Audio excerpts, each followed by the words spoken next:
Congo Liziba TV, Congo Liziba TV. Pour plus d'actualités, abonnez-vous, abonnez-vous, abonnez-vous.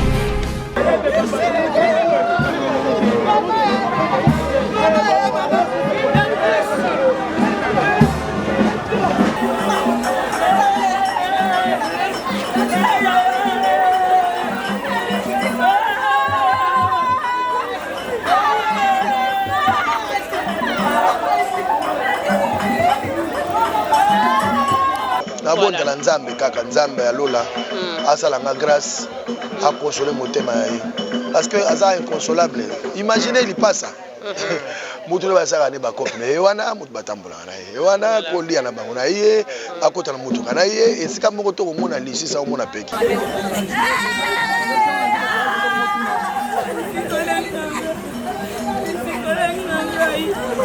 ya kuma ni mulai ko kuzinga mulai pe amo da bien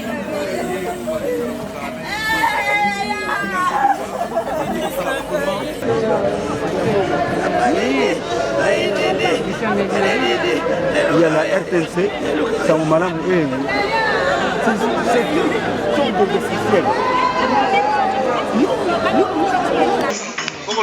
c'est parce que moi je pense que alingo rendre Lucie hommage à rendre na ndenge na ye monsieur koya sur place monsieur pe routine carte de condoléances monsieur pe benga na téléphone monsieur pe na voyage donc comment ana raison na ye oyo ke sali kazala awati na ko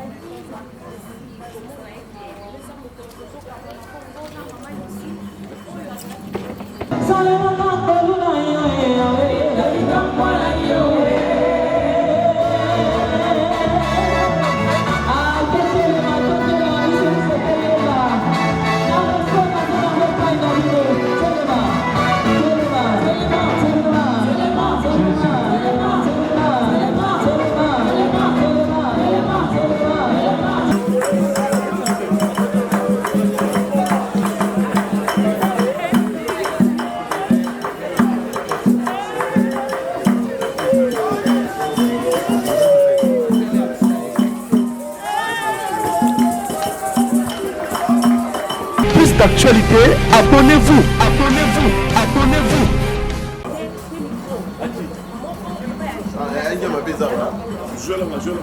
Ah, centenaire,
ya kuma ni mulai ko kuzinga mulai pe amo da bien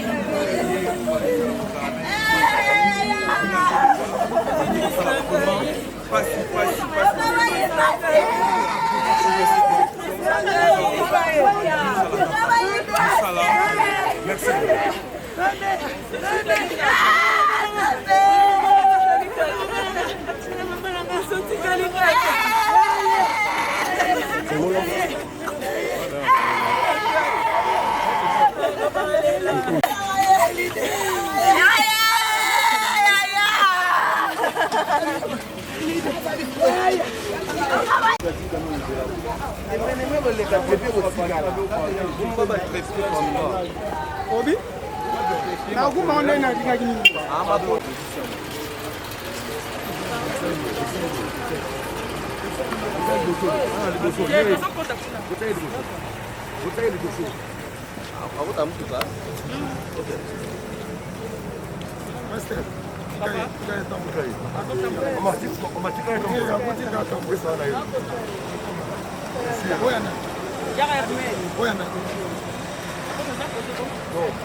ces personnes oyo ayebi kwatela kaka mitema na bino mpona séparation oyo ekobele yesu ye moko azali mosika na bino te nde akozala mosika na bino te ekai ya nzambe asala bino bolamu koleka nsima na kufa. Merci.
Mesdames et messieurs, bonjour.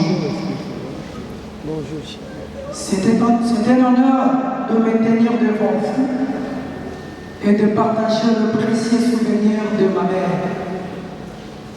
Elle manquera à tous, mais sa mémoire vivra en nous pour toujours.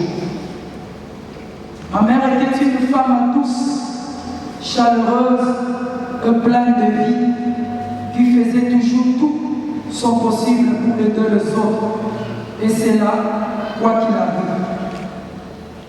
C'était une femme fière et digne, qui avait une véritable soif de vie. Sa modestie n'aurait pas supporté qu'on la qualifie de femme exceptionnelle, et pourtant elle l'était. C'était une femme simple qui ne cherchait ni la lumière ni la gloire. Non, si elle était exceptionnelle, à mes yeux du moins, et sans doute au vôtre, c'est qu'elle dut supporter toutes les épreuves que lui réserva la vie. À cette mère courageuse et forte qui nous a protégés de toutes ses forces, et qui nous a aimés de tout son cœur et qui est à l'origine de toutes nos réussites. Bien sûr, maman, tu avais bien des chagrins, mais tu les gardais pour toi par pudeur. Tout passe, tout s'efface, sauf le souvenir. Ton souvenir restera à jamais gravé dans nos cœurs. Et pour terminer, Maman Lissi Kunda Kondolo, on te promet que nous resterons obéissants et fidèles à Roger Thomas, notre papa, jusqu'à la fin de nos jours. Je vous remercie. À Dieu soit la gloire. En ce jour mémorable et inoubliable où nous célébrons ce culte en mémoire de notre regrettée sœur Lucie. Une fois de plus, notre famille de musiciens chrétiens est affectée, touchée, car après la disparition inattendue de Yaouli Ngodo, Charles Mombaya, Blaise Sakila, Debaba, Alain Moroto, Marie Bissam, Tambotich, Kambo Manzenga et autres, notre sœur Lucie préfère nous quitter pendant que nous avions encore et encore besoin d'elle. Très dévouée, disciplinée, respectueuse, persévérante, sa belle voix, son sourire, son esprit d'équipe, son talent de compositrice nous rend légers. Son sens élevé de collaboration a fait d'elle l'une des chantres qui a participé à la réalisation des divers albums de plusieurs artistes de toutes les confessions religieuses confondues. Moi qui vous parle, je suis catholique et j'ai réalisé plus de 2 albums avec les Kunda Sisters. Lucie Kunda a servi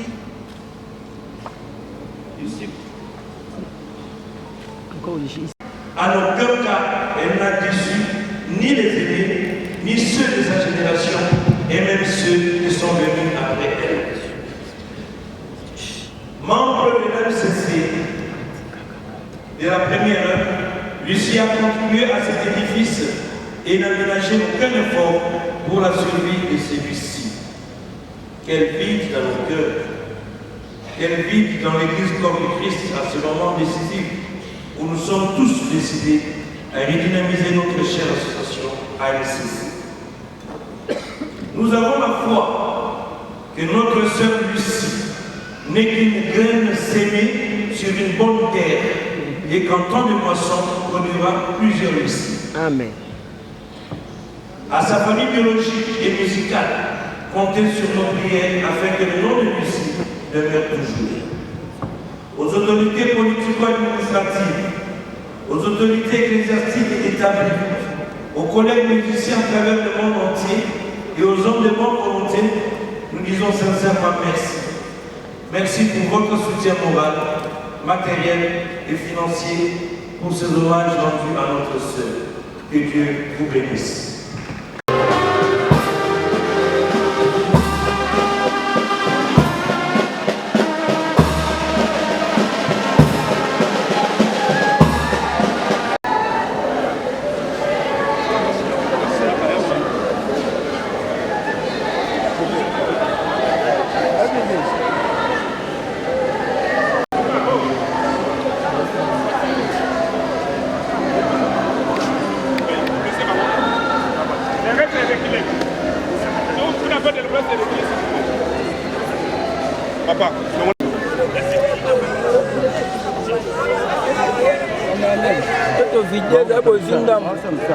Bata telefone nde po chama ndibana. Bata telefone.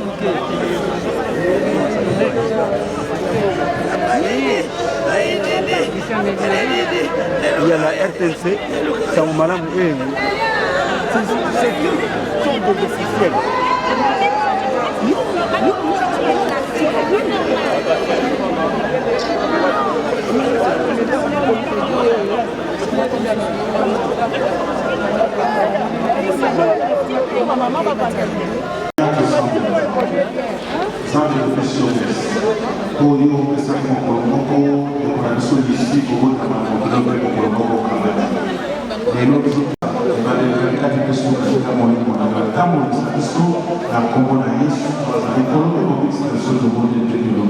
Amen.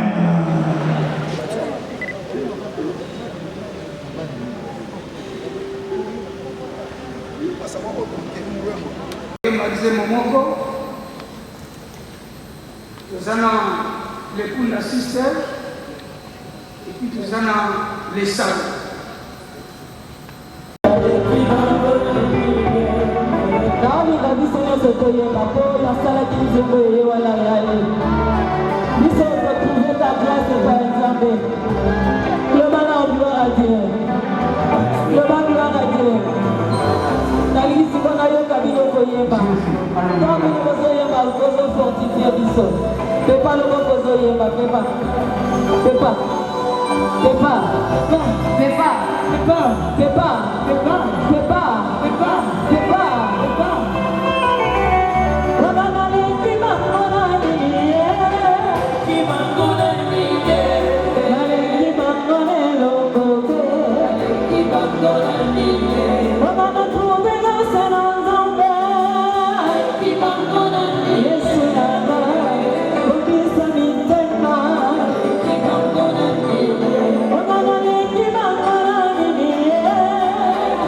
après nous avons la chante de Nzambe pour Yebali. Mais après Sabino, écoute assiste dans la bango par ange dans l'Assemblée. Pourquoi? Parce que dans le milieu à polémique, quand il pose la licence, il y a la polémique. Dans le milieu où je suis le soir, tout le monde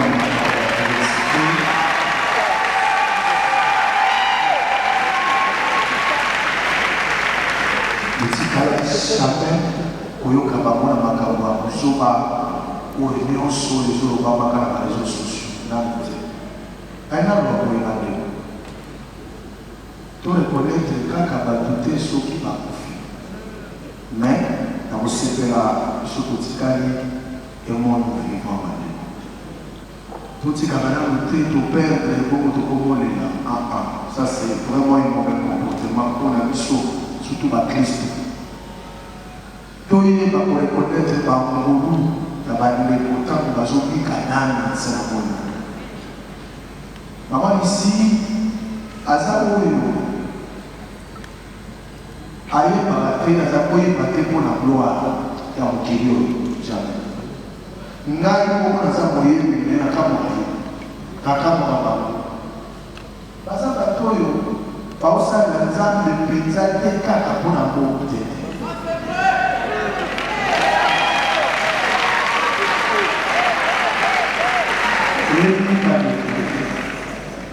ngai nayebi bango kala naza mwana matete bana matete lokola ngai mais nalinga nakomisa mwa bref selota kozala molai ekokali na yesu naye kokomprendre eloko moko momanisi asali ngai na suka atungisi serpeki makasi tokoluka mpasi tosala na ye nzembo oyo ya suka toyebi yango bato bainterprete na komprendre ono aproche ngai mpenza na serpeki ntango atukisinga na ye aye akei. J'ai compris beaucoup de choses. Navandi, appelé à Joël Saka, le papa José, au moment où il a créé, il y a composé ma dire mon sur l'orchestre. Là, il y a un phénomène. Là où qui passe dans mon thème, la comprendre la mission dans la pénétration pays. La minute là, José Funda, Wanda.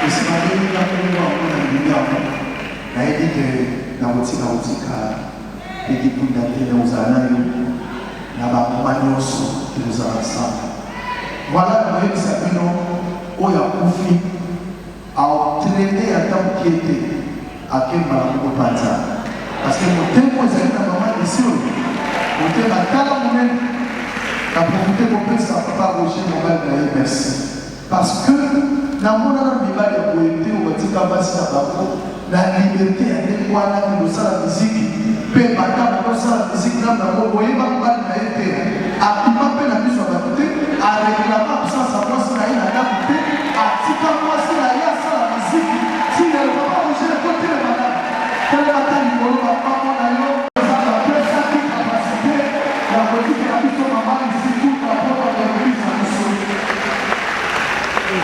Merci maman bonjour.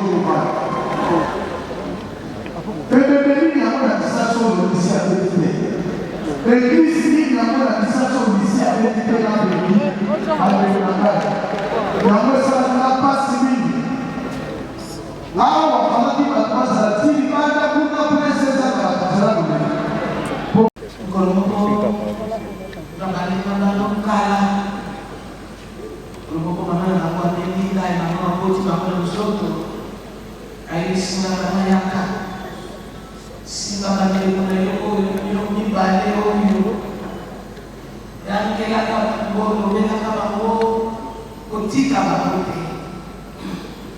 nous avons traversé des moments ensemble, même pour ta na papa, na maman, na famille, na des étapes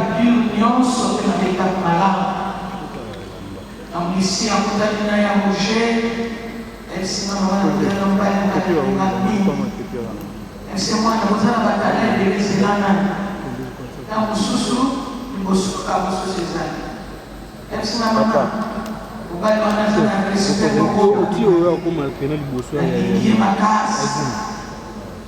Tu accompagnes ma politique. J'ai eu le temps de faire satisfaire pour la première fois.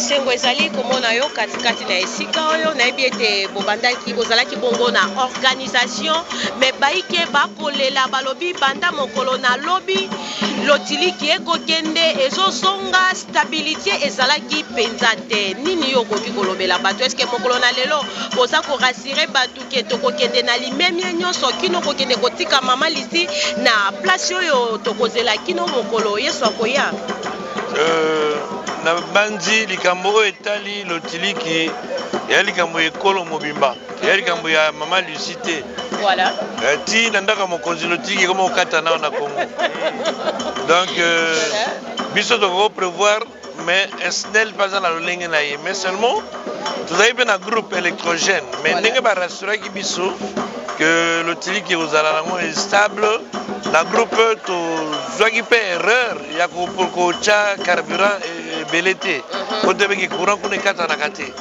mais après toyekobongisa ntina ntongo eleki nango malamu lelo eza mpe likambo mpenza ya courant te mposo tolongwe na morgue awa tokei na église ya centenaire bisika culte osalama esima na yango ekei na cimetière donc lelo toza mpenza na makambo mingi te ya kosala soki kaka kolongola nzoto awa te komema yango na église te mpe kokenda yango na cimetière te. Ok, matondo mingi basouvenir nini oyo oza nango na mama Lisi Kunda oyo atili kotika biso? ebele parce que baa baleki onga nakuti bango na 80 vers 87 89 nayembisa mpe bango na banzembo na ngai ebele et puis nasungaki mpe bango na baproducteur ebele donc nasali mingi mpo na bango mpe basali mingi mpo na carrière na ngai. matondo mingi na tiki yo parce que banda mokolo na lobi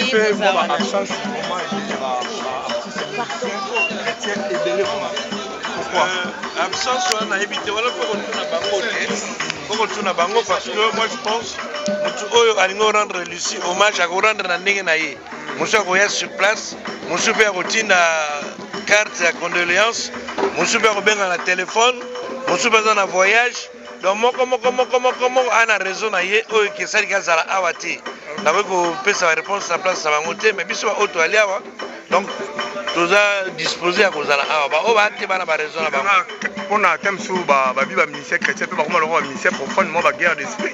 Oh non, je pense pas ezaki na moto aza na programme na ye.